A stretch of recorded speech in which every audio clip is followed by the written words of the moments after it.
দুর্গাপুরের রেস্টুরেন্ট কর্মীদের উদ্যোগে রক্তদান শিবির স্বেচ্ছায় রক্ত দিলেন 30 জন। দুর্গাপুরের সিটি সেন্টারের একটি বেসরকারি রেস্টুরেন্টে আয়োজিত হলো মানবিক উদ্যোগে রক্তদান শিবির। রেস্টুরেন্টের কর্মীরা স্বতঃস্ফূর্তভাবে এই উদ্যোগে সামিল হয়ে স্বেচ্ছায় রক্তদান করেন। দুর্গাপুর মহকুমা হাসপাতালের ব্লাড সেন্টারের তরফে শিবিরে রক্ত সংগ্রহ করা হয়। শিবিরকে ঘিরে কর্মীদের মধ্যে ছিল উৎসাহ ও উদ্দীপনা। উদ্বোধনী অনুষ্ঠানে উপস্থিত ছিলেন দুর্গাপুর পশ্চিমের বিধায়ক লক্ষণচন্দ্র ঘড়ই সহ এলাকার বিশিষ্ট ব্যক্তিরা। রক্তদানের মতো মানবিক কাজে কর্মীদের এগিয়ে আসাকে সাধুবাদ জানান উপস্থিত সকলে। রেস্টুরেন্টের কর্ণধার বিশ্বজিৎ ঘোষ জানান, সামাজিক দায়বদ্ধতা থেকে এই উদ্যোগ। এই শিবিরে মোট 30 জন রক্তদান করেন। আগামী দিনেও রক্তদান শিবিরের পাশাপাশি বিভিন্ন সামাজিক কর্মসূচি করার পরিকল্পনা রয়েছে বলে জানান তিনি। বিধায়ক লক্ষণচন্দ্র ঘড়ই এই উদ্যোগের প্রশংসা করে বলেন, বেসরকারি প্রতিষ্ঠান ও কর্মীদের এমন স্বতঃস্ফূর্ত সামাজিক উদ্যোগ আরো বেশি করে হওয়া দরকার। রক্তদান শুধু একটি দান নয়, এটি এক মানবিক দায়বদ্ধতা। আমাদের রেস্টুরেন্টের পক্ষ থেকে একটা রক্তদান করে শরীরের লোকের যাতে জীবন বাঁচানো যায় তার প্রচেষ্টাই আমরা করে চলেছি। এটা আমাদের 3টে আউটলেট, এখানে বিধাননগর, মলানদিঘি আর সিটি সেন্টারের সব স্টাফরা মিলেমিশে আমরা এটা একটা প্রচেষ্টা করে যাচ্ছি যে লোকের কাছে যাতে আমাদের কিছু। কতজন রক্ত দেবে? মোটামুটি 30 জনের 35 জনের মধ্যে আমরা প্ল্যান করেছি। কোন হাসপাতাল রক্ত নিচ্ছে? এটা আমাদের এসডি হসপিটাল থেকে নিচ্ছে।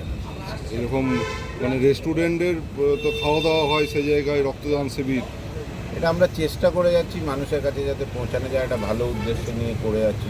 আর সাথে আমার সব স্টাফরা মিলে আমাদের একটা সবার পরিকল্পনা ছিল যে ভালো কিছু যদি করে যাওয়া যায়। আপনার নাম? আমার নাম বিশ্বজিৎ ঘোষ, আপনি ম্যানেজার? আমি ওনার। রক্তদান শিবির অনুষ্ঠিত হচ্ছে সরকারি হাসপাতালে, সেই রক্ত যাচ্ছে, কতটা উদ্যোগ ভালো লাগছে? এটাই তো পরিবেশ তৈরি হয়েছে বাংলাতে, যে পরিবেশ ছিল না সেই পরিবেশ তৈরি হয়েছে। তাই আজকে একটা ক্যান্টিনের পক্ষ থেকে ব্লাড ডোনেশন হচ্ছে। আর কবিতার মতো লোক তো আছে আমাদের, জানি আমরা। কবিতা আমাদের স্পেশালিস্ট, সারা দুর্গাপুরে সর্বত্রভাবে তিনি কাজ করে চলেছেন। মহকুমা হসপিটালের পক্ষ তত্ত্বাবধানে হচ্ছে।